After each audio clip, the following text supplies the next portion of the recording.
Subscribe now and press the bell icon. Never miss an update. नमस्कार मित्रों, स्वागत करता हूं एक बार फिर से सभी का इस यूट्यूब चैनल पर जिसका नाम है स्टडी विद पीएन लोधा। साथियों, आरबीएससी की 11th की जो साइकोलॉजी की बुक आपके चल रही है उसमें 12 क्लासें मैं आपकी ले चुका हूं।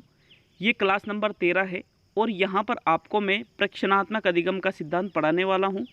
साथियों, बहुत अच्छी तरह से इस सिद्धांत को समझने वाले हैं, नोट्स भी बनाएंगे। बहुत शानदार तरीके से आप यहाँ पर इस सिद्धांत को समझोगे, तो वीडियो को पूरा देखिएगा। आपको 101% सिद्धांत पूरा समझ में आने वाला है। इसके पहले कल जो 12वीं क्लास थी, अगर वो नहीं देखिए तो इस वीडियो के जो लास्ट में एंड स्क्रीन आता है वहाँ पर आपको वो क्लास मिल जाएगी। मित्रों देखिए, क्रिया प्रसूत अनुबंधन का सिद्धांत उसमें आपने पढ़ा था, स्किनर द्वारा जो प्रतिपादित किया गया है। पूरा सिद्धांत मैंने उस एक ही क्लास में आपको पढ़ाया था। चलिए शुरू करते हैं। उसमें मैंने प्राचीन अनुबंधन का सिद्धांत भी आपको पढ़ा दिया था। तो देखिए, प्रक्षेपणात्मक अधिगम, ऑब्जर्वेशन लर्निंग जिसको कहा जाता है, जिसके जनक माने जाते हैं अल्बर्ट बंडूरा, जिसके जनक माने जाते हैं। तो टॉपिक डाल लीजिए, प्रक्षेपणात्मक अधिगम, जनक लिखिए अल्बर्ट बंडूरा। इंग्लिश में नाम लिखना चाहो तो लिख लीजिए ऑब्जर्वेशन लर्निंग। ठीक है। प्रेक्षणात्मक, प्रेक्षण का मतलब होता है किसी चीज़ का अवलोकन करना। किसी चीज़ को आप देखते हो तो मतलब आप उसका क्या कर रहे हो, अवलोकन कर रहे हो, या फिर आप उसका प्रेक्षण कर रहे हो। तो चलिए शुरू करते हैं इस सिद्धांत को। प्रेक्षणात्मक अधिगम में व्यवहार का सीखना दूसरों को उस व्यवहार को करते हुए देखने या प्रेक्षण करने से होता है। तो पहली ही लाइन इसमें क्या लिखी इन्होंने, आप भी इसको लिख लेना है, आपको भी इसमें लिखना है कि प्रेक्षणात्मक अधिगम में कैसे सीखा जाता है। दूसरे के द्वारा जो व्यवहार करते हैं व्यक्ति, दूसरे व्यक्ति, उनको देख करके आप उस व्यवहार को प्रेक्षण करके सीखते हो, यही कहलाता है मित्रों प्रेक्षणात्मक अधिगम। बंडूरा है वास्तव में, लेकिन बंडूरा लिखा जाता है। बंडूरा और उनके सहयोगियों ने प्रेक्षणात्मक अधिगम पर प्रयोग किए हैं। किनने? मुख्य रूप से इनका नाम आता है बंडूरा का, अल्बर्ट बंडूरा का। अब इन्होंने एक प्रयोग किया है। क्या प्रयोग किया है, उदाहरण सहित समझिए। अब आपको बिल्कुल समझना है, यहाँ पर आपको यहाँ तक तो लिखना है। ठीक है। अब यहाँ से अब आपको समझना है। तो कैसे, देखिए, एक अध्ययन में उन्होंने बालकों को 5 मिनट की अवधि की एक फिल्म दिखाई। ठीक है। कई सारे बालक ले लिए और इसमें इन्होंने 5 मिनट की एक फिल्म चलाई। फिल्म में एक बड़े कमरे में बहुत से खिलौने रखे थे। ठीक है, कि इन्होंने फिल्म में क्या दिखाया कि एक बड़ा कमरा था, उसमें बहुत सारे खिलौने रख दिए। ये फिल्म चल रही है। ठीक है। और उसमें एक खिलौना, बड़ा सा गुड्डा, एक बहुत सारे खिलौने थे लेकिन एक बहुत बड़ा खिलौना था जिसको बोबो डॉल मतलब बेबो डॉल इसको कहा जाता है, लेकिन यहाँ मिसप्रिंट है, बेबो डॉल था उसका नाम। अब कमरे में एक लड़का प्रवेश करता है। ठीक है, जहाँ पर बहुत सारे खिलौने रखे हैं वहाँ पर एक लड़का आता है। एक स्थिति में लड़का खिलौनों, विशेष रूप से बोबो डॉल के प्रति आक्रामक व्यवहार प्रदर्शित करता है, उसे लात लगाता है, उस पर चिल्लाता है, उसे फेंकता है इत्यादि। ठीक है, वो लड़का आया और वो जो बेबो डॉल रखा है उसके लात लगा रहा है, उसको फेंक रहा है, उस पर चिल्ला रहा है, ऐसी क्रिया वो कर रहा है पिक्चर के अंदर। अब देखिए, दूसरी स्थिति में, ये तो पहली स्थिति थी, अब फिर वापस उसी फिल्म में दूसरी स्थिति आई। वह लड़का गैर आक्रामक तरीके से बेबो डॉल व अन्य खिलौनों से व्यवहार करता है। गैर आक्रामक तरीके से मतलब वहाँ पर वो आक्रामक व्यवहार का प्रदर्शन नहीं करता है। ठीक है, वहाँ चिल्लाता नहीं है, लात नहीं लगाता है, फेंकता नहीं है, ऐसी क्रिया वो नहीं करता है। अब देखिए, फिल्म दिखाने के बाद जब बच्चों को कमरे से अकेले रखा गया तो यह पाया गया कि जिन बच्चों ने आक्रामक व्यवहार का प्रेक्षण किया उन्होंने आक्रामक व्यवहार प्रदर्शित किया। तो देखिए, जिन बच्चों ने ये देखा था कि भाई कोई लड़का अंदर आता है और वो जो बेबो डॉल है उसको लात मारता है, चिल्लाता है, फेंकता है, तो जिन बच्चों ने वो देखा था उसी प्रकार का व्यवहार उन बच्चों ने किया। यद्यपि यहाँ किसी भी तरह का पुनर्बलन नहीं था, केवल उन्होंने देखा था उस चीज़ को। पुनर्बलन यहाँ पर बच्चों को नहीं दिया गया था, लेकिन उन्होंने देख करके इस चीज़ को सीखा था। दूसरा समूह जिसने आक्रामक व्यवहार नहीं देखा, उन्होंने आक्रामक व्यवहार प्रदर्शित नहीं किया। अब देखिए दूसरी स्थिति जो रखी थी जिसमें गैर आक्रामक व्यवहार किया था, मतलब किसी भी प्रकार का आक्रामक व्यवहार नहीं किया गया था, तो वहाँ पर जो बच्चे थे उन्होंने भी उस स्थिति को देख करके किसी भी प्रकार का आक्रामक व्यवहार नहीं किया। तो मतलब बालक जो चीज़ देखता है वही चीज़ वो सीखता है। यही क्या कहलाता है मित्रों, प्रेक्षणात्मक अधिगम। इन्होंने फिर एक और अध्ययन किया। आगे के अध्ययनों में बंडूरा ने एक फिल्म में बालक मॉडल को बेबोडोल को पीटते हुए दिखाया। देखिए वापस इन्होंने दूसरी पिक्चर चलाई, फिर इन्होंने बच्चों को कमरे में जहाँ पिक्चर चल रही थी वहाँ भेज दिया। अब वहाँ पर देखा कि भाई एक बालक है जो उस बेबोडोल को पीट रहा है। अब एक प्रायोगिक परिस्थिति में बच्चों के एक समूह ने उस बालक को पुरस्कृत करते होते हुए देखा। दूसरी प्रायोगिक परिस्थिति में दूसरे समूह को उस बालक को दंडित होते दिखाया गया तथा तीसरी प्रायोगिक परिस्थिति में उस बालक को न दंडित किया गया और न ही इनाम दिया गया। देखिए मतलब इन्होंने एक ही पिक्चर को बाद में 3 तरीके से बताया। पहला तरीका था, दूसरा तरीका था, तीसरा तरीका था। पहले तरीके में वो जो बालक है वो बेबोडोल को पीट रहा है, ठीक है, बेबोडोल को क्या कर रहा है, वो पीट रहा है। दूसरी परिस्थिति में भी बेबोडोल को पीट रहा है। तीसरी परिस्थिति में न तो पीट रहा है, कुछ भी नहीं कर रहा है, सिर्फ देख रहा है। देखिए एक परिस्थिति में तो दंडित करते हुए दिखाया कि अगर बेबोडोल को पीट रहा है तो बाद में फिर उस बच्चे को दंडित किया गया। दूसरी परिस्थिति में बेबोडोल को पुरस्कृत करते हुए कि अगर कोई बालक बेबोडोल को पीटता है तो उसे पुरस्कृत किया जाएगा। और एक परिस्थिति में क्या किया कि अगर उसको कोई पीटेगा तो उसे दंडित किया जाएगा। और एक में न तो दंडित किया जाएगा और न ही पुरस्कृत किया जाएगा बेबोडोल को पीटते हुए।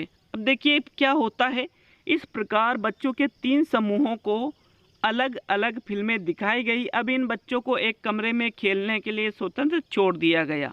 यह पाया गया कि वे बच्चे जिन्होंने आक्रामक व्यवहार का इनाम पाते हुए देखा था, सर्वाधिक आक्रामक व्यवहार प्रदर्शित किया।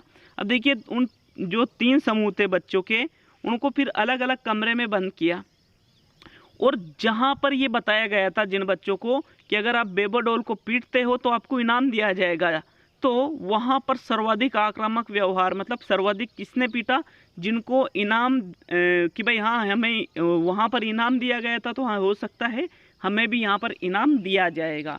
तो सर्वाधिक आक्रामक व्यवहार का प्रदर्शन किसने किया, जो बच्चे बेबोडोल को पीटते हुए देख करके जिनको पुरस्कृत किया गया था, उन बच्चों ने सर्वाधिक आक्रामक व्यवहार का प्रदर्शन किया। अब देखिए जिन बच्चों ने आक्रामक व्यवहार को दंडित होते परीक्षण किया वे सबसे कम आक्रामक थे। और देखिए जिन बच्चों ने ये फिल्म देखी थी कि अगर जो बेबोडोल को कोई वो बच्चा पीटता है तो फिर बाद में उसे दंडित किया जाएगा, तो उन बच्चों ने आक्रामक व्यवहार का प्रदर्शन नहीं किया था। इस प्रयोग से स्पष्ट है कि बच्चों ने फिल्म का प्रेक्षण कर आक्रामकता तो सीखी। प्रेक्षण द्वारा अधिगम की प्रक्रिया में प्राणी ज्ञान प्राप्त करता है, परंतु वह किस प्रकार से आचरण करेगा यह इस पर निर्भर करता है कि उसने मॉडल को पुरस्कृत होते देखा या दंडित होते हुए। तो देखिए समझिए इस चीज़ को कि इन्होंने ये निष्कर्ष निकाला कि बालक किसी चीज़ का प्रेक्षण कर रहा है, ठीक है, किसी चीज़ को देख रहा है, वो बालक किसी चीज़ को देख रहा है। अब यदि बाद में उस क्रिया को करते हुए उसे पुरस्कृत किया जाता है तो फिर वो उस व्यवहार को सीख जाएगा बालक।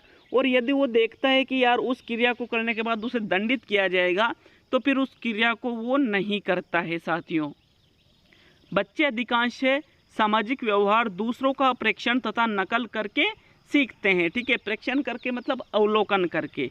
छोटे बालक होते हैं वो विवाह, घर घर, प्रीति भोज आदि के खेल खेलते हैं, बड़ों की नकल करते हैं, टेलीविज़न, पत्र पत्रिकाओं इत्यादि में अपने पसंद के और श्रेष्ठ व्यक्तियों को देखकर इसी तरह के व्यवहारों व जीवन शैली, कपड़े पहनना, बाल संवारना इत्यादि का अनुकरण करते हैं। परोपकार, नम्रता, परिश्रम, आलस्य, आदर इत्यादि गुण भी इस अधिगम विधि द्वारा सीखे जाते हैं। तो साथियों सीधा सा मतलब है कि वह व्यवहार जो देखने या प्रेक्षण या अवलोकन पर आधारित हो वही प्रेक्षणात्मक अधिगम कहलाता है। यहाँ बहुत सारे उदाहरण दिए गए हैं कि जो छोटे बालक है वो विवाह, घर घर, प्रतिभोज करना, छोटे बच्चे जो बड़ों की नकल करते हैं, टेलीविज़न पत्र पत्रिकाओं में जो अपने पसंद के और श्रेष्ठ व्यक्ति होते हैं उनको देख करके अपनी जीवन शैली में कपड़े पहनते हैं, उनकी जैसे बाल संवारते हैं, अनुकरण करते हैं। तो ये सभी चीज़ें किसके द्वारा, यहाँ पर प्रेक्षण अधिगम के द्वारा ही सीखी जाती है। विभिन्न परिस्थितियों में कैसा व्यवहार करना चाहिए, इसका ज्ञान भी हम दूसरों का प्रेक्षण कर अर्जित करते हैं और अनुकरण करते हैं। इस विधि को मॉडलिंग भी कहा जाता है। तो नोट करके लिखिए मित्रों कि प्रेक्षणात्मक अधिगम को मॉडलिंग के नाम से भी जाना जाता है। किसके नाम से?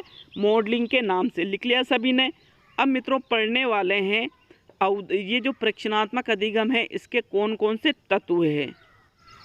देखिए मित्रों, बंडूरा ने अध्ययनों द्वारा प्रेक्षण अधिगम के 4 प्रमुख तत्व बताए हैं। पहला तत्व लिख लीजिए, अवधान। टॉपिक डाल लीजिए कि बंडूरा ने अध्ययनों द्वारा प्रेक्षणात्मक अधिगम के 4 प्रमुख तत्व बताए हैं। अवधान, जिसको अटेंशन कहा जाता है, ये पहला तत्व होता है प्रेक्षण द्वारा अधिगम करने के लिए।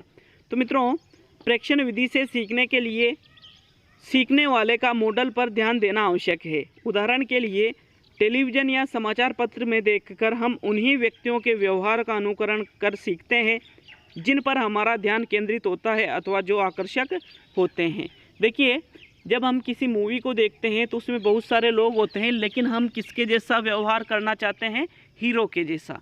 जो उस मूवी में हीरो होता है हम उसके जैसे ही व्यवहार करना चाहते हैं, क्योंकि हमारा ध्यान किस पर जाता है? सर्वाधिक उस हीरो पर जाता है। ठीक है, अवधान, हमारा ध्यान। जो लड़कियां होती है वो किसके जैसी बनना चाहती है? उस मूवी में जो हीरोइन है उसके जैसी बनना चाहती है। तो साथियों, सबसे पहली चीज़ क्या होती है प्रेक्षणात्मक अधिगम के लिए? आपका ध्यान। दूसरा इन्होंने बताया है स्मृति, मेमोरी। सीखने वाले को मॉडल ने क्या किया है उसका स्मरण रहना आवश्यक है। उदाहरण के लिए किसी पकवान को देखकर बनाना सीखने के लिए उसके चरणों का स्मरण रखना आवश्यक है। ठीक है, तो अवधान तो कर लिया आपने, लेकिन आपको उसकी स्मृति भी होना चाहिए, मेमोरी भी आपके पास होना चाहिए कि भाई सामने वाले ने ये कार्य किया था, वो आपको याद होना चाहिए। जैसे आप पकवान बनाना सीख रहे हो तो आपको ये पता होना चाहिए कि भाई इसमें कैसे कैसे कार्य किया जाता है। इसमें इन्होंने तीसरा तत्व बताया है जो आता है अनुकरण। क्या आता है मित्रों? अनुकरण।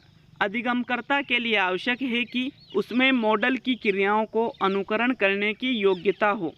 एक 2 वर्ष का बालक किसी को जूते के फीते बांधते देखकर फीता बांधना तभी सीख सकता है जब उसके अनुकरण के लिए आवश्यक क्षमता उसके हाथों में हो।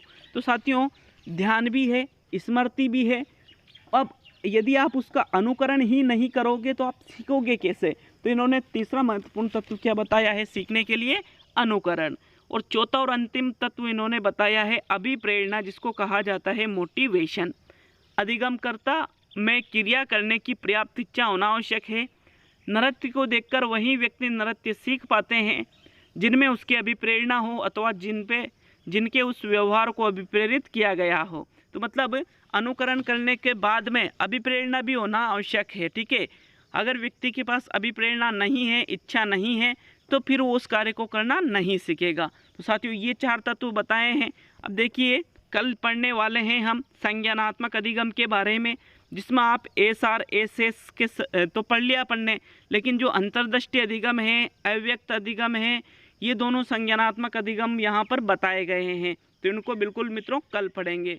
मिलते हैं अगले वीडियो में।